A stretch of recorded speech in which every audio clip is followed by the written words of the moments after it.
तय करता है। अगर आप कह रहे हैं कि मोदी जी ने जब बंगाल में अगर मान लो चुनाव हो रहा था, वो रैलियां कर रहे थे, तब आप कहते हो कि चुनाव कराने की क्या ज़रूरत है। जब अगर मैं कह रहा हूं कि चुनाव टाल देना चाहिए, तो आप कह रहे हो उनको हार का डर सता रहा है। सबके लिए वो डर ही। सर, पिछली लोकसभा में आपको शायद याद होगा कि मोदी जी जब तक आखिरी रैली अपनी कर नहीं लिए हैं, तब तक चुनाव आयोग ने प्रेस कॉन्फ्रेंस नहीं किया था। याद है आपको? तो यही है, चुनाव आयोग हो, सीबीआई हो, ईडी हो, सब सरकार के इशारे पे काम कर रही है। जो सरकार चाहेगी वही होगा। आप देख रहे हैं।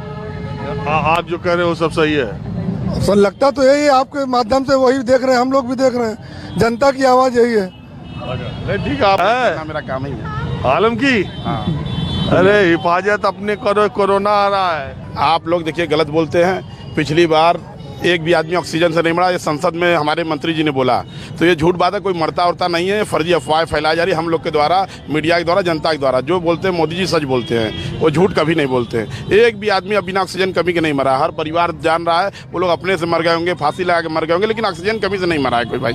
ये सच्चाई है। और उसके बाद दूसरी चीज़ की कोई बेरोजगार भी नहीं हुआ, सबकी आमदनी बढ़ी है। सरकार बता ही रही है, लाखों लोग को रोजगार दे दिया है। सब पूरा भारत मस्त है। और क्या बताया जाए, थोड़ा सा रोने भी लगेगा आदमी बताते बताते। अच्छा, एक बात।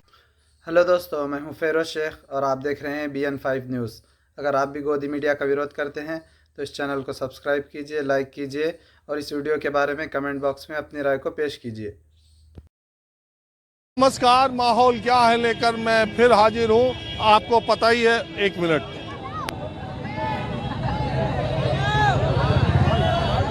हाँ, तो आपको पता ही है अब माहौल क्या है। मैं मास्क लेकर हाजिर हूँगा क्योंकि ओमिक्रॉन का बढ़ता खतरा आपको दिखाई दे रहा है। हर तरफ से खबरें आ रही हैं, तो आगे के एपिसोड में मास्क लगा कर ही हाजिर होऊंगा।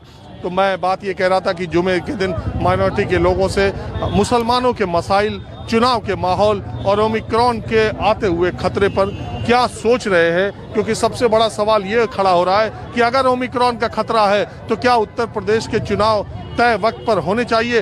हाईकोर्ट की एक टिप्पणी भी आई है। कुल मिला जुला के माइनॉरिटी के लोगों से मैं बात करता हूँ।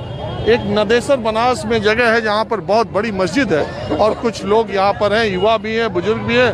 आपसे ही शुरुआत करता हूँ। आपका नाम क्या है? इम्तियाज़ अहमद। इम्तियाज भाई, पहली बात मैं ये जानना चाह रहा हूँ, चुनाव की बात बाद में करेंगे।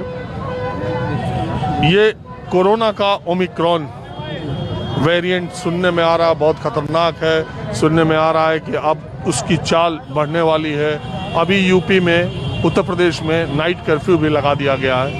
एक बात तो है कि कोरोना ने लोगों की जान और सेहत की बात है, दूसरी तरफ रोजी रोजगार, इसकी बड़ी समस्या खड़ी हुई। आपको क्या लगता है कि अगर तीसरी लहर आई तो इस बार क्या होगा? लहर देखिए, बीमारी तो कभी भी आ सकती है, किसी भी तरह की बीमारी।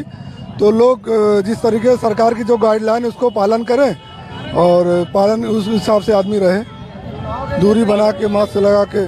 और एक बात ये बताइए, इसी में सवाल ये उठता है कि जब इतना कोरोना का खतरा है तो चुनाव होना चाहिए। चुनाव बिल्कुल होना चाहिए। चुनाव खतरा नहीं है, इस वक्त खतरा भाजपा से है।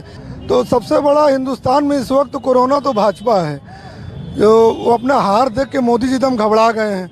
बनारस में आपको मालूम क्या अरे देख रहे हैं, मोदी जी आ रहे हैं, 1000 आदमी नहीं इकट्ठा हो पा रहे हैं, भाड़े के आदमी ले रहे हैं। अभी प्रयागराज में मीटिंग हुई थी, उनकी महिलाओं को जबरदस्ती आशा बहुओं को लेके आए थे। तेल और आटा इस वक्त चुनाव में दे रहे हैं, उनको 7 महीने 11 महीने से भत्ता नहीं मिल रहा है। मैं ये कह रहा हूँ, अगर मोदी जी के हाथ में तो है नहीं, कुल चुनाव आयोग करता है। कहा यही जाता है कि चुनाव आयोग तय करता है। अगर आप कह रहे हैं कि मोदी जी ने जब बंगाल में अगर मान लो चुनाव हो रहा था, वो रैलियां कर रहे थे, तब आप कहते हो कि चुनाव कराने की क्या ज़रूरत है। जब अगर मैं कह रहा हूं कि चुनाव टाल देना चाहिए, तो आप कह रहे हो उनको हार का डर सता रहा है। सबके लिए वो डर ही। सर, पिछली लोकसभा में आपको शायद याद होगा कि मोदी जी जब तक आखिरी रैली अपनी कर नहीं लिए हैं, तब तक चुनाव आयोग ने प्रेस कॉन्फ्रेंस नहीं किया था। याद है आपको? तो यही है, चुनाव आयोग हो, सीबीआई हो, ईडी हो, सब सरकार के इशारे पे काम कर रही है। जो सरकार चाहेगी वही होगा। आप देख रहे हैं। आप जो कह रहे हो सब सही है सर, लगता तो यही है। आपके माध्यम से वही देख रहे हैं, हम लोग भी देख रहे हैं। जनता की आवाज़ यही है। नहीं ठीक है, आप अपनी बात कीजिए। क्या नाम है? मेरा नाम हिफाजत आलम है। हिफाजत? हिफाजत आलम।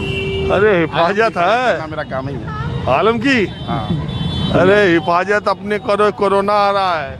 आप लोग देखिए गलत बोलते हैं। पिछली बार एक भी आदमी ऑक्सीजन से नहीं मरा, ये संसद में हमारे मंत्री जी ने बोला। तो ये झूठ बात है, कोई मरता उरता नहीं है, फर्जी अफवाह फैलाई जा रही है हम लोग के द्वारा, मीडिया के द्वारा, जनता के द्वारा। जो बोलते हैं मोदी जी सच बोलते हैं, वो झूठ कभी नहीं बोलते हैं। एक भी आदमी अब बिना ऑक्सीजन कमी के नहीं मरा। हर परिवार जान रहा है, वो लोग अपने से मर गए होंगे, फांसी लगा के मर गए होंगे, लेकिन ऑक्सीजन कमी से नहीं मरा है कोई भाई। ये सच्चाई है। और उसके बाद दूसरी चीज़ की कोई बेरोजगार भी नहीं हुआ, सबकी आमदनी बढ़ी है, सरकार बता ही रही है, लाखों लोग को रोजगार दे दिया है, सब पूरा भारत मस्त है। और क्या बताया जाए, थोड़ा सा रोने भी लगेगा आदमी बताते बताते। अच्छा एक बात बताओ, चुनाव का माहौल क्या चल रहा है? चुनाव का माहौल जिस प्रकार से देखा जा रहा है कि पूरे उत्तर प्रदेश में प्रियंका गांधी जी जिस प्रकार से इस सरकार से मोर्चा लिए हुए हैं, और कांग्रेसी है क्या? एनआरसी में भी उन्होंने जिस प्रकार से, तो आदमी ही होता है ना, जनता है, आम जनता ही है। सुनिए, कांग्रेसी तो मतलब नहीं है। देखिए आम जनता की बात, एनआरसी के मुद्दे पे जिस प्रकार से और त्रिपुरा के मुद्दे पे राहुल गांधी जी ने गुरेज नहीं किया। जो मुसलमानों के दिलों पे जब दुख रहा था तो उन्होंने कहा कि मुस्लिमों को मारा जा रहा है। तो जिस प्रकार से कांग्रेस पार्टी किसी भी पीड़ित के साथ खड़े होने का काम कर रही है, और